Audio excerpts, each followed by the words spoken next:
सुदर्शन आणि लोक कलावंत पद्मश्री रघुवीर खेडकर असं म्हणायचं बरं का. इथं रघुभाऊला रघुवीर खेडकर, आता पद्मश्री रघुभाऊ असं म्हणायला जरा जड जाईल आपल्याला, रघुवीरच म्हणावं लागेल. यांना पद्मश्री पुरस्कार मिळाला, आपल्या सर्वांना आनंद झाला आणि म्हणून आजचा हा कार्यक्रम आपण करतो आहोत. रघुभाऊ, तुम्ही बोलताना असं बोलले की मी फक्त संगमेरचा अभिमान. आता तुम्ही फक्त संगमेरचे राहिले नाही, तुम्ही महाराष्ट्राचे आहात. मी महाराष्ट्राचा लोक कलावंत. पद्मश्री म्हणले आता तुम्ही देशाचे आहेत. या क्षेत्रातलं तुमचं नाव, तुमचा पुरस्कार संगमेरचे म्हणून असा मर्यादित नाहीये, देशातला एक उच्च दर्जाचा कलाकार म्हणून आहे. त्यामुळं भारत देशाचा कलावंत असं म्हणावं लागणार आहे. आता इथं म्हटलं बरं झालं आमच्या करता, पण बाहेर सांगायचं मी देशाचा आहे, मी महाराष्ट्राचा आहे, मी देशाचा आहे असं सांगा, दणकून सांगा. आता काही अडचण नाही. या कार्यक्रमासाठी उपस्थित असले माननीय डॉक्टर प्राध्यापक रावसाहेब कसबे सर, माननीय डॉक्टर सुधीरजी तांबे, आमदार सत्यजित तांबे, माननीय राजेश भाऊ, सौदी दुर्गाताई, डॉक्टर जयश्री, आपले उपनगराध्यक्ष नूर मोहम्मद शेख, माननीय A.Z. Deshmukh sir, doctor Somnathji Mutkule, doctor Kortikar ताई आता बोलून गेल्या, त्यांनी छान सांगितलं, डॉक्टर संजय दळवी, प्राध्यापक हिरालालजी पगडाल, सोमेश्वरजी दिवटे, रघुवीर खेडकर यांचे कुटुंबीय आणि सगळी टीम, संतोष खेडलेकर, पिंकी शेख, सर्व उपस्थित असले सर्व पत्रकार बंधू आणि सर्व बंधू आणि भगिनी. खरं का आजचा हा सोहळा एखाद्या विभागाच्या इतिहासामध्ये क्वचितच ही संधी मिळत असते. ती आपल्याला मिळाली आहे रघुभाऊंच्या निमित्तानं, त्यांना पद्मश्री मिळाली म्हणून. एक अत्यंत महत्वाचा हा कार्यक्रम आहे. अजूनही त्यांना आजची स्थिती अशी आहे की त्यांची सगळी टीम, जवळ 100 लोक आता इथून निघून गेले. आपल्याला वाटलं असलं का उठून गेले, कारण संध्याकाळी त्यांचा कार्यक्रम आहे कोल्हेवाडीला. सगळे त्यांची तयारी करण्याकरता 2-3 तास लागत असतात. रघुभाऊला सुद्धा लवकर सोडावं लागेल म्हणून आपण थोडं फास्ट सगळं हे करतो आहोत. आणि कोल्हेवाडीला त्यांचा कार्यक्रम आता होणार आहे म्हणून मी फार जास्त बोलणार नाही, परंतु रघुभाऊंचं अभिनंदन या निमित्तानं करतो आहोत. डॉक्टर खरं चांगलं केलं की आमदार सत्यजित यांनी पुढाकार घेतला.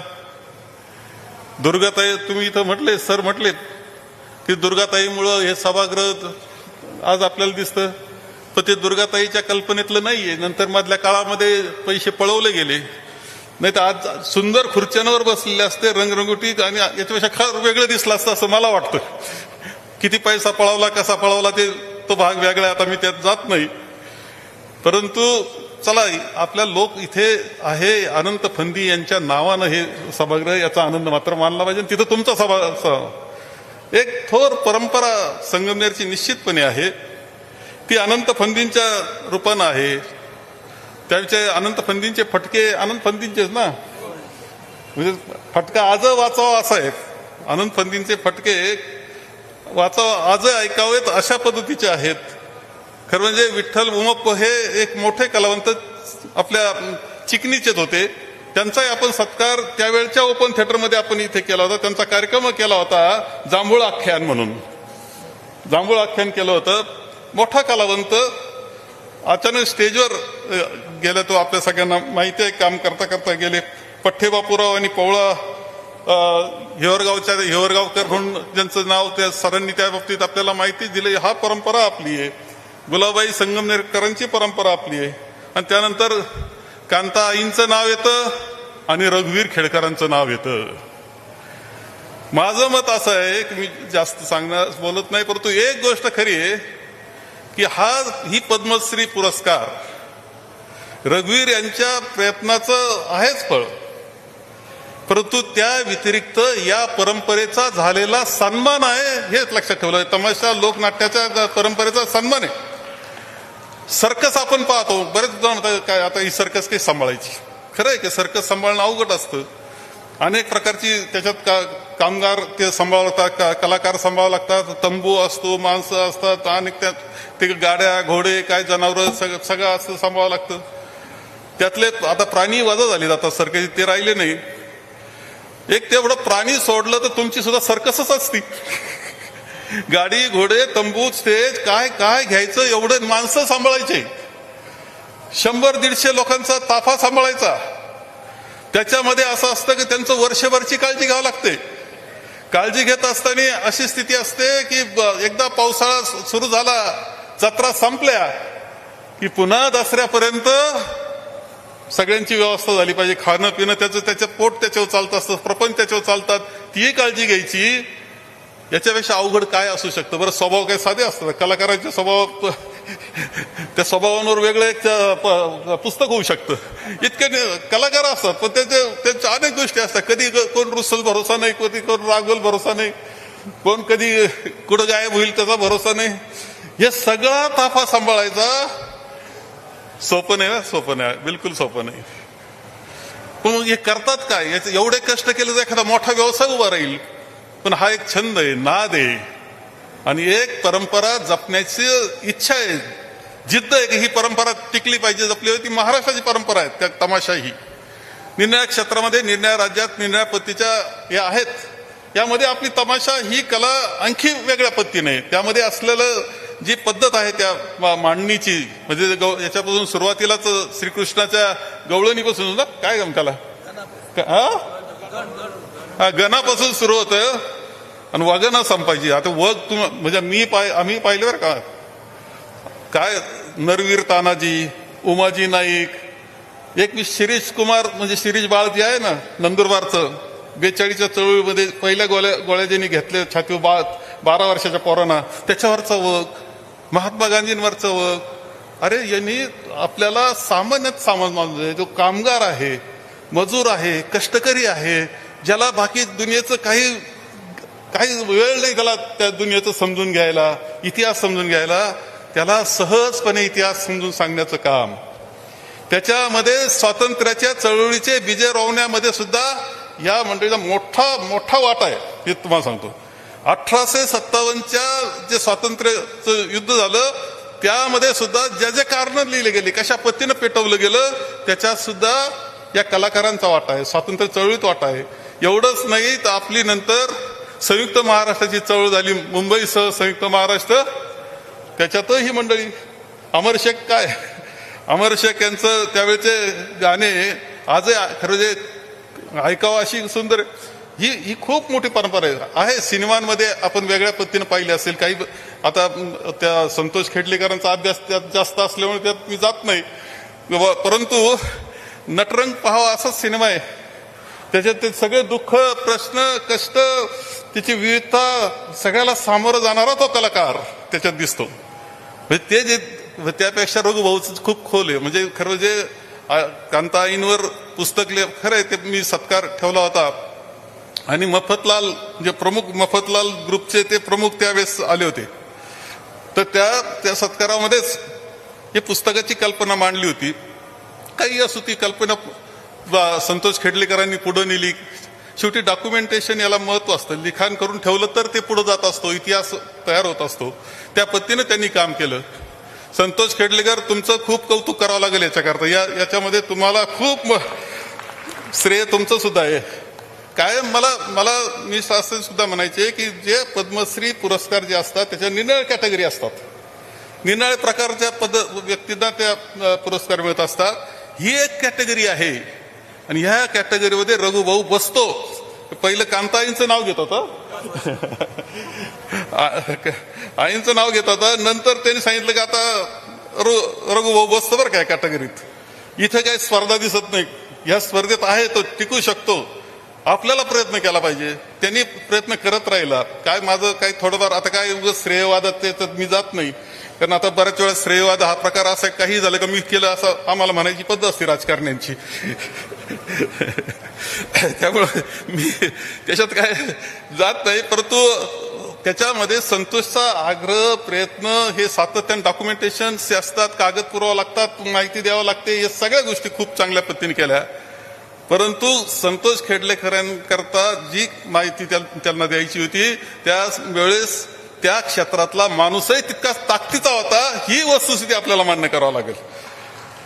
आणि म्हणून हे खूप मोठं यश आहे. आणि त्यामुळं खरं जे अजूनही किती अवघड असतं मला माहिती आहे की एकदा दसऱ्याला सुरू करायचं म्हणजे केवढी तयारी करावी लागते, कर्जबाजारी व्हावं लागतं, ते फेडायचे हप्ते काय मला माहित नाही कसं काय असतं, ते हप्ते जातात का नाही, टेन्शन सगळं एवढं सगळं चालवायचं, ह्या सगळ्या याच्यातून ही कला जोपासण्याचं काम हे रघुभाऊंनी केलं. आणि त्यामुळं रघुभाऊंचा सत्कार हा महाराष्ट्रातल्या लोक कलाकारांचा सत्कार आहे, त्या कलेचा सत्कार आहे, लोक कलावंतांचा सगळ्यांचा सत्कार माना. हा इतिहासात म्हणजे जेवढं जे झालेलं आहे त्याचं सार झालेलं आहे, ते संगमनेरच्या रूपानं इथं आलं आहे. मात्र महाराष्ट्रातल्या या लोकनाट्य क्षेत्रातलं, लोककला क्षेत्रातलं हे सार झालेलं आहे. आणि आज त्यांचा सन्मान हा सगळ्या त्या परंपरेचा सन्मान झालेला आहे रघुभाऊच्या रूपानं. याचा आनंद आपल्याला, अभिमान आपल्याला सगळ्यांना वाटला पाहिजे. एवढं पद्मश्री मिळाली, विषय संपत नाही हे खरं आहे. पद्मश्री मिळाली पण अडचणी संपत नाही हे खरं आहे. सरकार काय काय सुविधा देणार, इथे कसबे सर म्हणले की आता तुम्हाला गव्हर्नमेंट रेस्ट हाऊस मिळत जाईल, पण यांचं खरं होतं दलित मित्र म्हणून सरांना रेस्ट हाऊस मिळायचं, तर ते कदाचित सगळे दलितांना काही घेऊन जाऊ शकत नाही, पण हा गडी जाईल तर अख्खा ताफा घेऊन जाईल 100 लोकांचा. त्यामुळे ते काय खरं आहे का, ते एकटा तर काही जाऊ शकत नाही. अहो हे असं असतं की जसं छोट्यात छोटा कलावंत असेल, कामगार असेल, जसा राहतो तसं राहावं लागतं, तेव्हा त्यावेळेस तो बरोबर राहतो. बरोबर आहे ना. तुमचं एका गोष्टीचं कौतुक आणखी करेल का, कोरोनाच्या काळात तुम्ही हे सगळ्यांना सांभाळण्याचं काम केलं. आणि त्यावेळेस एबीपी माझावर, माझ्या कट्ट्यावर तुमची मुलाखत जी आहे ती अत्यंत सुंदर मुलाखत झालेली आहे. माझ्या कट्ट्यावर झालेली मुलाखत, सुंदर मुलाखत. ते दुःख त्यांनी सगळं सांगितलं, सगळ्या महाराष्ट्राला समजलं का आपण त्यांच्या याला बसतो, आपल्याला आनंद घेतो आपण, तो सगळा आपण त्या आनंदा पाठीमागे किती दुःख आहे, किती कष्ट आहेत, किती यातना आहेत, ह्या त्या मुलाखतीतून संपूर्ण महाराष्ट्र समजल्या. त्या तुम्ही सांगितल्या, त्या काय तुमच्या पुरता नाही सांगितल्या, तुम्ही महाराष्ट्रातल्या लोक कलावंतांची बाजू ती मांडलेली होती. आणि हे सगळं काम करणारं खरं म्हणजे त्या क्षेत्रातलं नेतृत्व त्यामुळं आपोआपच तुमच्याकडे येतं. आणि म्हणून योग्य सन्मान पदाच्या रूपानं आपल्याला मिळालेला आहे, याचा आनंद आम्हा सगळ्यांना आहे. अजूनही खूप काम करावं लागेल, स्पर्धा खूप आहे. बदलत्या काळाबरोबर अनेक क्षेत्र बदलत आहेत. बदलत्या क्षेत्रामध्ये आपली ही कला कुठे राहणार, कलावंत कुठे राहणार, कला जगणार का नाही, हे सगळे प्रश्न आहेत. त्याला उत्तरं शोधावं लागतील. म्हणजे आता पद्मश्री मिळाली याचा अर्थ नेतृत्व मिळालं. आता थांबून चालणार नाही की बदलत्या काळ. आता सध्या काय झालं, ते मोबाईलवर रील नावाचा काय प्रकार आला म्हणतात. लोक रात्रभर रीलच पाहतात. बराच अभ्यास होतो रात्रीतून. म्हणजे संध्याकाळी तो सगळ्या आमचा कार्यकर्ता असतो, रील पाहू पाहू सकाळी दुसराच कार्यकर्ता होऊन जातो तो. एवढं डोकं भरमिष्ट करून टाकायचा कार्यक्रम आहे त्याच्यात. तर ते काही असू, ह्या सगळे जे प्रश्न आहेत, जे बदलतं जग आहेत, बदलत्या जगाबरोबर ही कला जगली पाहिजे म्हणून काय केलं पाहिजे याचं संशोधन, संतोष, याचा अभ्यास करणारी टीम केली पाहिजे. सगळ्यांशी बोललं पाहिजे. मला आठवतं एकदा विश्वास पाटील आपले आताचे जे अध्यक्ष होते साहित्य संमेलन, त्यांच्याबरोबर कांताईंना तुम्हाला मी बसवलं 3 तास. मी बोलवलं त्यांना, त्यातली या क्षेत्राची आवड आहे, विश्वास त्याचा अभ्यास आहे, त्यांना तुमच्यावर बसवलं होतं. त्यावेळेसही चर्चा झाली होती की हे क्षेत्र जगवायचं कसं. ही अत्यंत सुंदर कला आहे, सर्वसामान्य गरीब कष्टकऱ्यापर्यंत पोहोचणारी आहे. त्याला नवीन दिशा देणारं काम ते करते ती कला. त्याला एक विचार सुचवते, इतिहास समजून सांगते, आनंद देते जीवनातला. कष्टात तो जो श्रम असतात त्या श्रमातून आनंद देते. ही तर जगली पाहिजे, मग कशी जगवायची ही त्यावेळेस चर्चा मला आठवते. आपल्याला ती चर्चा पुन्हा सुरू करावं लागेल. आणि पुढच्या काळामध्ये आता आमचा हे क्षेत्र पासून आम्ही खूप दूर असलो तरी एक महत्वाचं क्षेत्र समाजातलं आहे, हे नाकारता येत नाही. त्यामुळं जितका त्याच्यामध्ये मदत करता येईल आम्हाला त्या पद्धतीनं करून, थिंक टँक करून एक चांगल्या पद्धतीनं तुम्ही पाहिजे त्यावेळेस सगळं पावसाळा सुरू झाल्यावर आता एखादं संमेलन सुद्धा घ्यावं लागेल. म्हणजे या क्षेत्रात अनेक जण आहेत, नाकारता येत नाहीत. महाराष्ट्रात अनेक लोक असतील, त्यांच्याबरोबर एकदा बसायला हरकत नाही. त्यांच्या निमित्तानं पुन्हा एकदा तुमचा आता आता कालखंड खरा सुरू झाला, आता जत्रा सुरू झाल्यात, त्यामुळे आता तर काही वेळ नाही. परंतु एकदा ते संपलं की एकदा सगळ्यांबरोबर संगमनेरलाच बसूया आपण आणि त्या ठिकाणी ह्या सगळ्या गोष्टीची चर्चा त्यावेळेस आपण सर्वजण करूया. एक पुन्हा दिशा देण्याचं काम आता जे तुमच्याकडे नेतृत्व आहे, तर आता तुम्ही दिशा देण्यामध्ये तुम्हाला जे काम करायचं त्याच्यामध्ये आमची साथ, संगमनेरकरांची आमच्या सगळ्यांची साथ राहील याची ग्वाही मी देतो. तुम्हाला खूप अभिनंदन, तुमच्या टीमचं अभिनंदन, तुमच्या कलावंतांचं अभिनंदन, महाराष्ट्रातल्या कलावंतांचं अभिनंदन आणि तुम्हाला पुढच्या कार्याकरता शुभेच्छा देतो आणि माझे 2 शब्द संपवतो.